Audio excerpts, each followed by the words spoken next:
Hello everyone, welcome to my DP helping channel. আজকে তোমাদের class করাবো West Bengal police men's SI এক্সামকে target করে। এছাড়া আসন্ন যে আবগারি মেন্স আছে সেখানেও তোমাদের এই প্র্যাকটিস সেটগুলো খুবই কাজে দেবে। এটা 25 নম্বর সেট, এর আগে 24খানা সেট অলরেডি কমপ্লিট আছে। যারা দেখোনি আমি ডিসক্রিপশন বক্সে লিঙ্ক দিচ্ছি, ওখানে গিয়ে তোমরা অবশ্যই চেক আউট করবে। পুলিশ পরীক্ষার সেরা প্রস্তুতি নিতে এই স্পেশাল ক্লাসগুলো তোমাদের জন্য খুবই গুরুত্বপূর্ণ হতে চলেছে। আসন্ন তোমাদের ওয়েস্ট বেঙ্গল পুলিশ এসআই এবং মেন্স আছে কনস্টেবলের, সেখানে তোমাদের এই সেটগুলো খুবই গুরুত্বপূর্ণ হবে। ওকে, এছাড়া যারা অন্যান্য এক্সামের জন্য প্রিপারেশান নিচ্ছ তারা অবশ্যই আমার লুসিয়েন্টের বাংলা ভার্সানে যে ক্লাসটা করাচ্ছি সেই ক্লাসগুলো অবশ্যই করবে।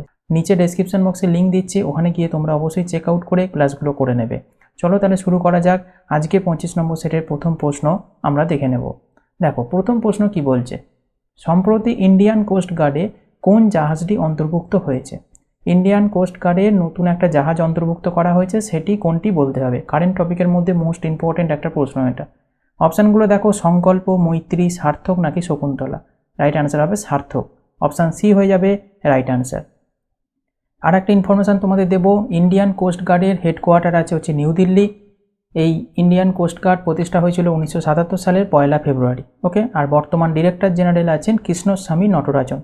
এগুলো কিন্তু খুবই ইম্পর্টেন্ট তোমাদের এক্সামের জন্য, এক্সট্রা ইনফরমেশান যেগুলো আমি দিচ্ছি। ওকে, প্রত্যেকটা সেটের সাথেই তোমাদের দেওয়া হয়। চলো পরবর্তী প্রশ্নে আমরা চলে যাব। 2 নম্বর, 67তম ন্যাশনাল ফিল্ম অ্যাওয়ার্ড এর সেরা অভিনেত্রীর পুরস্কার পেলেন কে? তাহলে 67তম ন্যাশনাল ফিল্ম অ্যাওয়ার্ড যেটা দেওয়া হয়েছে সেখানে সেরা অভিনেত্রীর পুরস্কার কে পেয়েছেন বলতে হবে। দীপিকা পাদুকন, কঙ্কনা রানাউত, কিয়ারা আদবানি নাকি তাপসী পান্নু। রাইট অ্যান্সার কোনটা হবে? কঙ্কনা রানাউতকে দেওয়া হয়েছে, অপশান বি হয়ে যাবে রাইট অ্যান্সার। খুবই ইম্পর্টেন্ট কিন্তু এই ফিল্মফেয়ার অ্যাওয়ার্ডগুলো। ওকে, এক্সট্রা ইনফরমেশন হিসাবে দেখে নাও, মণিকর্ণিকা এবং পাঙ্গা ছবিতে অভিনয়ের জন্য এই পুরস্কার পেয়েছেন কঙ্কনা রানাউত। এটা কিন্তু অবশ্যই জেনে রাখবে, এখান থেকে কিন্তু প্রশ্ন দিতে পারে। আর একটা জিনিস জানবে, সেরা অভিনেতার পুরস্কার পেয়েছেন কে?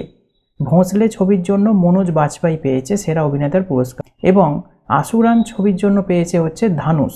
এই দুটো নাম কিন্তু মনে রাখবে। ওকে, খুবই ইম্পর্টেন্ট কিন্তু এই ন্যাশনাল ফিল্ম অ্যাওয়ার্ডটা এবারের এক্সামের জন্য।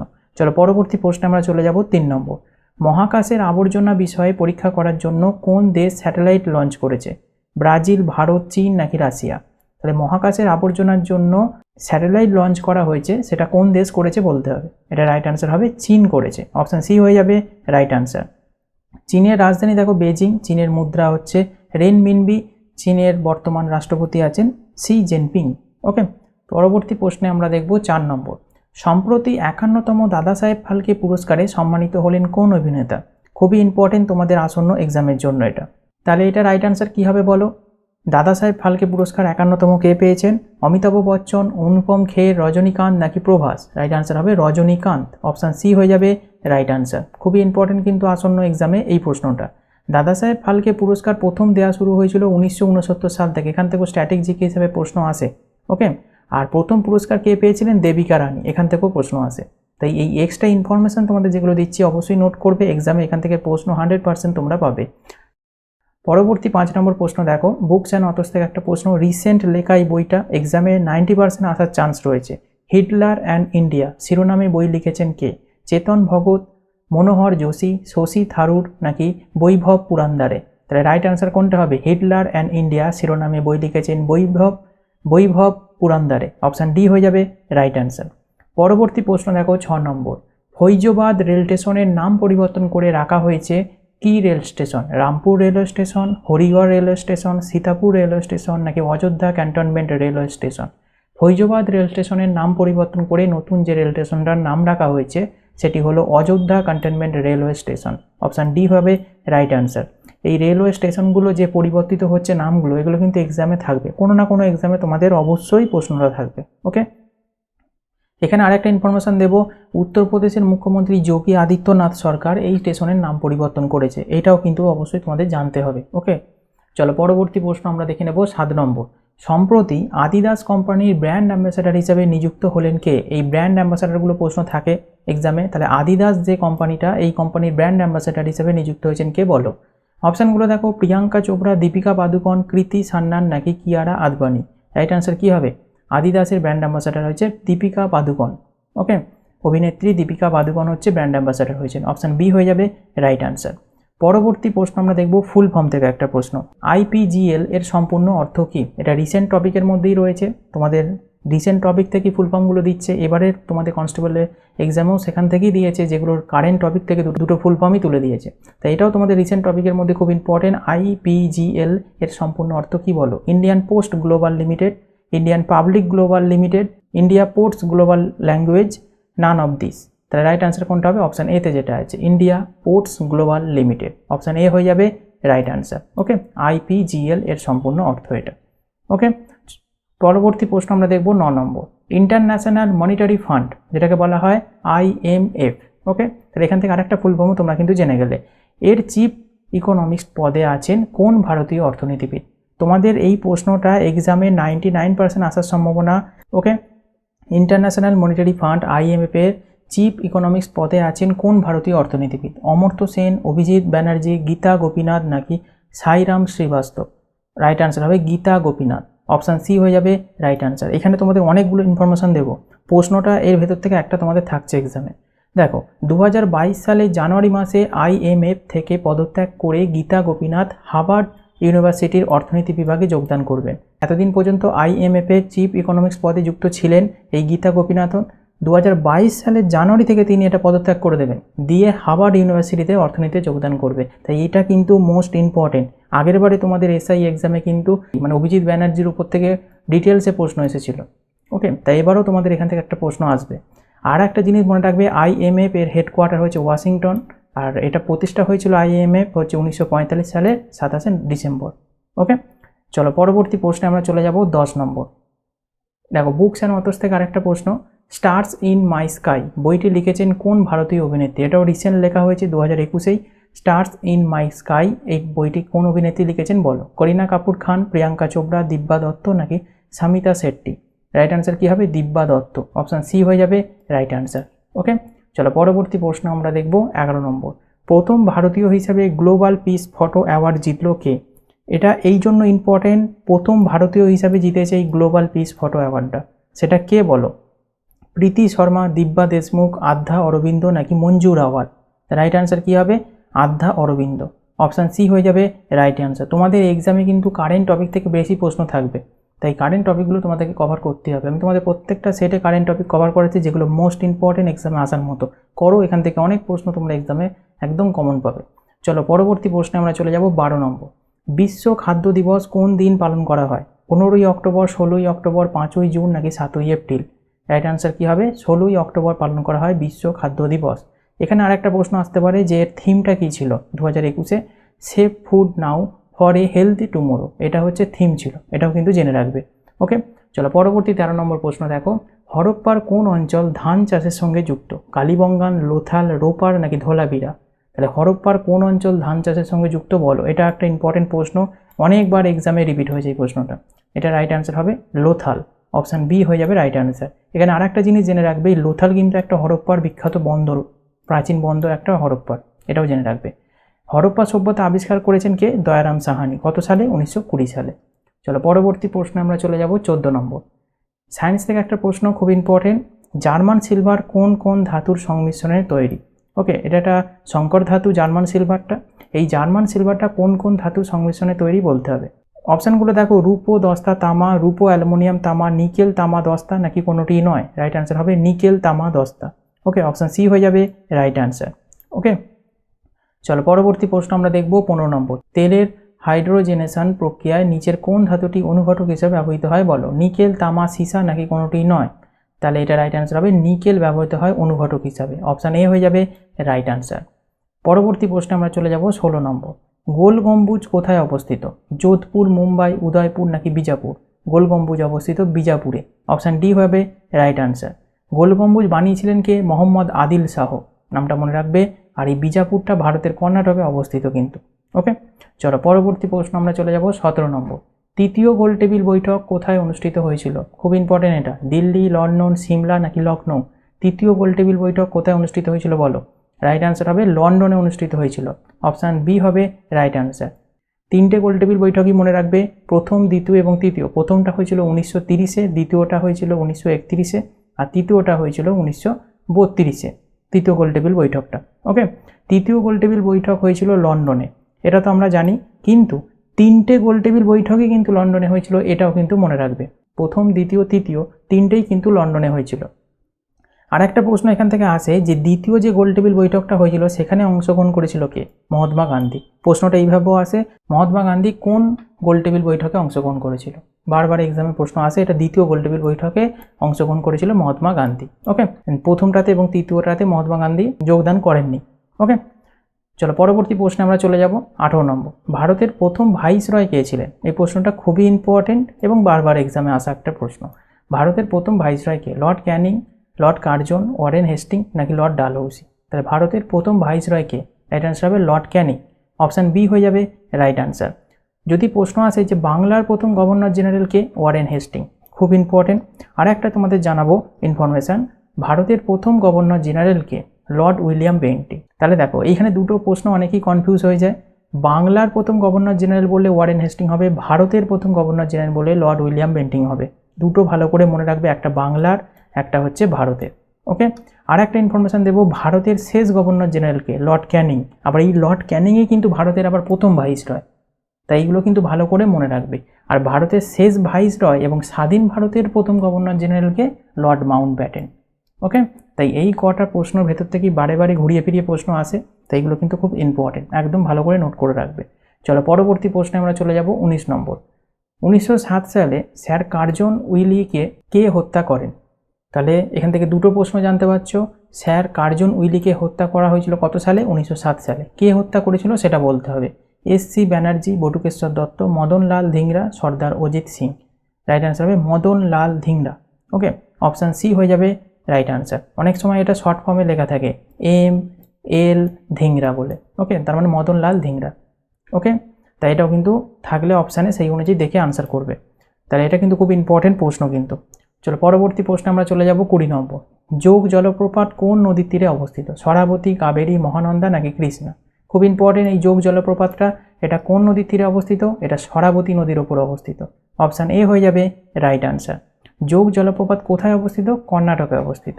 ওকে, চলো পরবর্তী প্রশ্ন আমরা দেখব। 21 নম্বর, মাজুলি দ্বীপ অবস্থিত কোথায়? বিহার, অসম, কর্ণাটক নাকি মহারাষ্ট্র? মাজুলি দ্বীপের নাম সকলেই শুনেছ, এটা হচ্ছে অবস্থিত অসমে। অপশান বি হবে রাইট আনসার। মাজুলি হলো আসামের ব্রহ্মপুত্র নদীর ওপর একটা নদীদ্বীপ। এবার প্রশ্ন তোমাদের আসতে পারে যে আসামের কোন জেলায় অবস্থিত। প্রশ্ন দিন দিন স্ট্যান্ডার্ড হচ্ছে, তাই এটা মনে রাখবে জোরহাট জেলায় কিন্তু অবস্থিত। ওকে, এটা কিন্তু এই ইনফরমেশানগুলো তোমরা কোথাও পাবে না, এই রকমভাবে একটা জায়গায় এরকমভাবে টোটাল ইনফরমেশান তোমরা কোথাও পাবে না। তাই সেটগুলো তোমরা করো এবং অন্যদেরও শেয়ার করো ক্লাসগুলো, যাতে অন্যদেরও অনেকটা হেল্প হয়। ওকে, আর একটা জিনিস জানবে, 2016 সালে এটি ভারতের প্রথম দ্বীপ হিসাবে একটি জেলায় পরিণত হয়েছিল। এটি বিশ্বের বৃহত্তম নদীদ্বীপ, এই মাজুলি দ্বীপটা। ওকে, চলো পরবর্তী প্রশ্ন আমরা দেখব। 22 নম্বর, পশ্চিমবঙ্গে রেশম শিল্পের প্রধান জেলা কোনটি? কোচবিহার, হুগলি, মুর্শিদাবাদ নাকি পুরুলিয়া? তাহলে পশ্চিমবঙ্গে রেশম শিল্পের প্রধান জেলা কোনটা? তোমাদের এটা প্রিভিয়াস ইয়ারেরই প্রশ্ন, এই প্রশ্নটা, যে পশ্চিমবঙ্গে রেশম শিল্পের প্রধান জেলা কোনটি? মুর্শিদাবাদ। অপশান সি হয়ে যাবে রাইট আনসার। পরবর্তী প্রশ্ন দেখো। 23 নম্বর, কোন রাজ্যে দেশের সর্বাধিক তামাক উৎপাদন হয়? খুব ইম্পর্টেন্ট, অন্ধ্রপ্রদেশ, তামিলনাড়ু, কর্ণাটক নাকি মহারাষ্ট্র? রাইট আনসার কী হবে? রাইট আনসার হবে অন্ধ্রপ্রদেশে তামাক উৎপাদন হয় সবচেয়ে বেশি ভারতে। ওকে, অপশান এ হয়ে যাবে রাইট আনসার। কর্ণাটকে সবচেয়ে বেশি কফি উৎপাদন হয়, এটাও কিন্তু জেনে রাখবে। যে অপশান সি ছিল কর্ণাটক, এখানে কিন্তু কফি উৎপাদন হয় সবচেয়ে বেশি, আর অন্ধ্রপ্রদেশে তামাক উৎপাদন হয়। আর একটা ইনফরমেশন তোমার দেবো এখানে, অন্ধ্রপ্রদেশের মুখ্যমন্ত্রী আছেন কে বর্তমানে? ওয়াই.এস. জগনমোহন রেড্ডি, এটা মনে রাখবে। অন্ধ্রপ্রদেশের রাজ্যপাল আছেন বিশ্বভূষণ হরিচন্দন। আর একটা তোমাদের ইনফরমেশন দেবো যে অন্ধ্রপ্রদেশ প্রতিষ্ঠা হয়েছিল কত সালে? এটা হচ্ছে 1956 সালের 1 নভেম্বর। এবার এইটা কেন দিলাম? এটা এই কারণে দিলাম যে প্রিভিয়াস ইয়ারে অলরেডি এখান থেকে প্রশ্ন এসেছে যে অন্ধ্রপ্রদেশ স্টেট মানে রাজ্যটা কবে প্রতিষ্ঠিত হয়েছিল? 1956-তে। ওকে, তাই তোমাদের এটা জেনে রাখতে হবে। চলো পরবর্তী প্রশ্ন দেখো। 24 নম্বর, পক্ষী চর্চা সংক্রান্ত বিজ্ঞানকে কি বলা হয়? অঙ্কোলজি, অন্টোলজি, অর্নিথোলজি নাকি অ্যানথ্রোপোলজি? পক্ষী চর্চা সংক্রান্ত বিজ্ঞানকে কি বলা হয়? অর্নিথোলজি। ওকে, অপশান সি হয়ে যাবে রাইট আনসার। চলো পরবর্তী প্রশ্নে আমরা চলে যাব। 25 নম্বর, ভূদান আন্দোলন কে শুরু করেছিলেন? জয়প্রকাশ নারায়ণ, আচার্য বিনোবা ভাবে, মহাত্মা গান্ধী নাকি সূর্য সেন? তাহলে ভূদান আন্দোলন খুব ইম্পর্টেন্ট, এটা শুরু করেছিলেন আচার্য বিনোবা ভাবে। অপশান বি হবে রাইট আনসার। এখানে একটু ইনফরমেশন দেবো, খুবই ইম্পর্টেন্ট। এই ভূদান আন্দোলন, যা রক্তহীন বিপ্লব নামেও পরিচিত কিন্তু এই ভূদান আন্দোলনটা, এটা ছিল ভারতের একটি স্বেচ্ছাসেবী ভূমি সংস্কার আন্দোলন। এই ভূদান আন্দোলনটা এটি 1951 সালে হয়েছিল। গান্ধীবাদী বিনোবা ভাবে পচামপল্লী গ্রাম থেকে শুরু করেছিল। কোন গ্রাম থেকে? পচামপল্লী গ্রাম থেকে এটা শুরু করেছিল। কত সালে? 1951 সালে ভূদান আন্দোলন হয়েছিল। চলো পরবর্তী প্রশ্নে আমরা চলে যাব 26 নম্বর। কনিষ্ঠতম নোবেল পুরস্কার বিজেতা কে? দেখো স্ট্র্যাটেজিকের মধ্যে খুব ইম্পর্টেন্ট এটা, যে কনিষ্ঠতম নোবেল পুরস্কার বিজেতা কে বলো? Stephen Hawkings, Albert Einstein, Nelson Mandela, Malala Yousafzai. তাহলে কনিষ্ঠতম নোবেল পুরস্কার বিজেতা হচ্ছে মালালা ইউসুফজাই। অপশান ডি হবে রাইট আনসার। ওকে, খুব ইম্পর্টেন্ট কিন্তু। দেখো ইনফরমেশনটা তোমাদের আরেকটু জানতে হবে। 2014 সালে মাত্র 17 বছর বয়সে এই মালালা ইউসুফজাই পাকিস্তানের একজন মহিলা, যিনি সর্বকনিষ্ঠ নোবেল শান্তিতে পুরস্কার পেয়েছিল। তাহলে কিসে পেয়েছিল? শান্তিতে পুরস্কার পেয়েছিল, পিস প্রাইজ। ওকে, সর্বকনিষ্ঠ নোবেল পুরস্কার বিজয়ী হয়েছেন এই মালালা ইউসুফজাই। তিনি পাকিস্তানের একজন মহিলা। কত সালে পেয়েছিল? 2014 সালে। কত বছর বয়সে? 17 বছর বয়সে।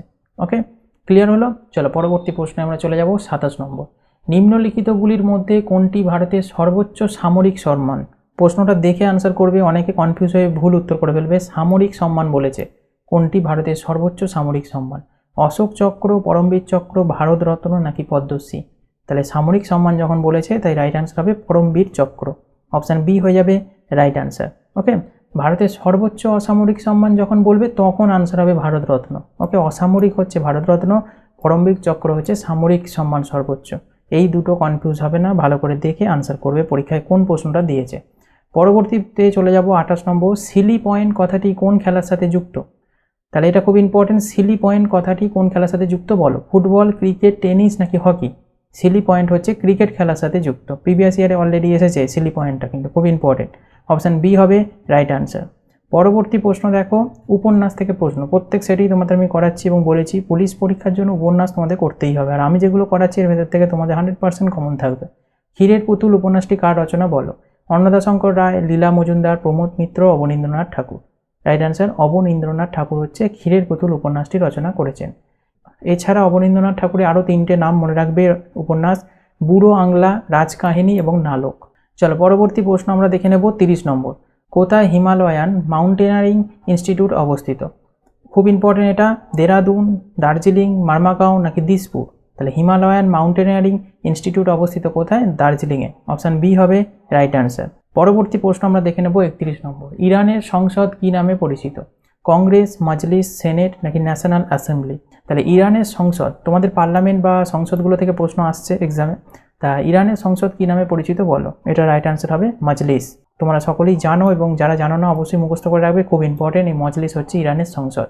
এবার তোমাদের কিছু ইম্পর্টেন্ট সংসদ আমি দিয়ে রেখেছি, দেশ এবং বিভিন্ন সংসদের নাম। এই 4টা তোমাদেরকে করতে হবে। তাহলে এর বাইরে প্রশ্ন ওয়েস্ট বেঙ্গলে অন্তত আসবে না। ওকে, সেন্ট্রালের তোমাদের এসএসসি জিডির এক্সামও তোমাদের এখান থেকেই আসবে, কারণ এই কোয়ার্টার ভেতরেই রিপিটেড হতে থাকে।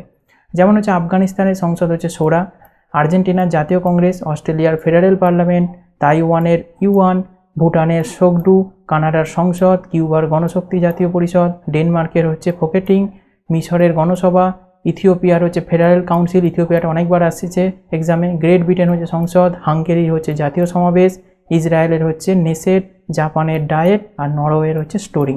খুব ইম্পর্টেন্ট এগুলো। এই কটা করলেই তোমাদের এক্সামের ভেতর থেকেই কমন আসবে। ওকে, চলো পরবর্তী প্রশ্নে আমরা চলে যাব 32 নম্বর।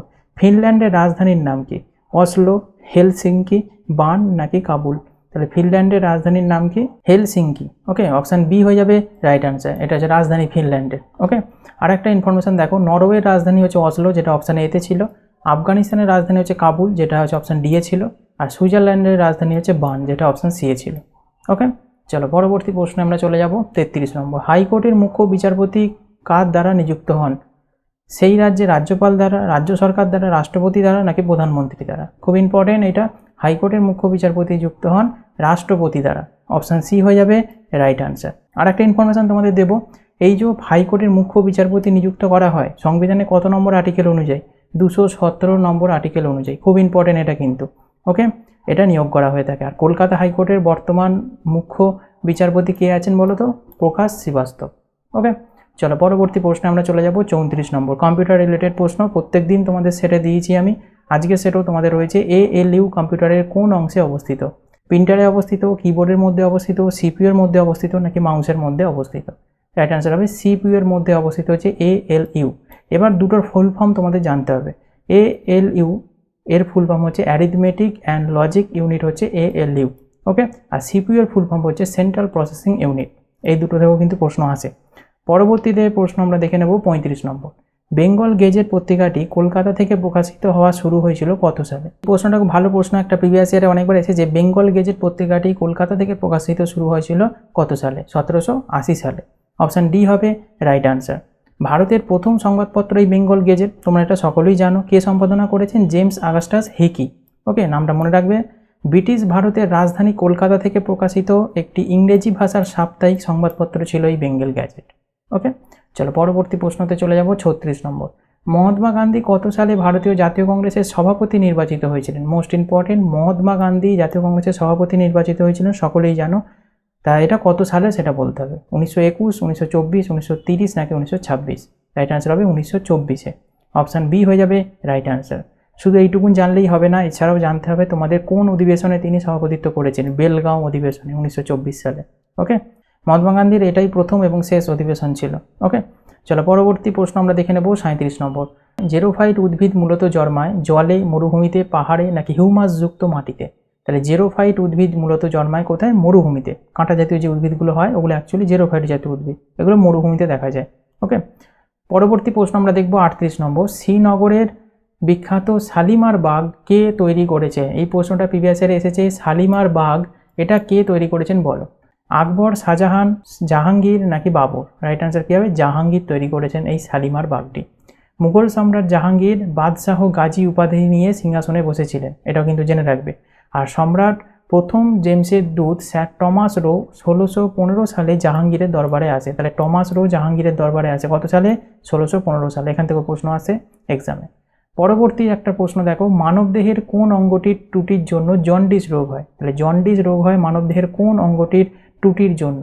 পাকস্থলী, যকৃৎ, অগ্নাশয় নাকি বৃক্ক? রাইট আনসার কী হবে? লিভারের ত্রুটির জন্য এই জন্ডিস রোগটা হয়ে থাকে, ওকে। অপশান বি হয়ে যাবে রাইট আনসার। তোমাদের পাশে ছবিটা দিয়েছি লিভারের, তোমরা দেখতে পাচ্ছ, ওকে। চলো পরবর্তী প্রশ্ন আমরা দেখব 40 নম্বর।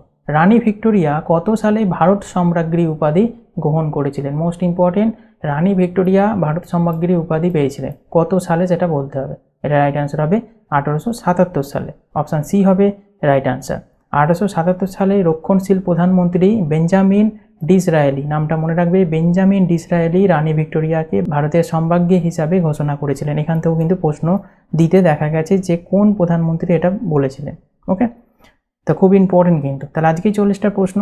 ভালো লাগলে একটা লাইক করে দেবে আর বন্ধুদের মধ্যে প্রচুর পরিমাণে শেয়ার করবে যাতে অন্যদেরও অনেকটা হেল্প হয়, ওকে। আর চ্যানেলে যারা নতুন অবশ্যই চ্যানেলটিকে সাবস্ক্রাইব করে পাশে থাকা নোটিফিকেশন বেলটি অন করে রাখবে। নেক্সট ক্লাস দিলে সবার আগে নোটিফিকেশনটা তোমরা অবশ্যই পাবে। এছাড়া আমাদের অফিসিয়াল ফেসবুক পেজে যুক্ত হতে পারো, ডেসক্রিপশন বক্সে সমস্ত লিঙ্ক অ্যাভেলেবেল আছে, ওখানে তোমরা চেক আউট করে নিও। Thank you.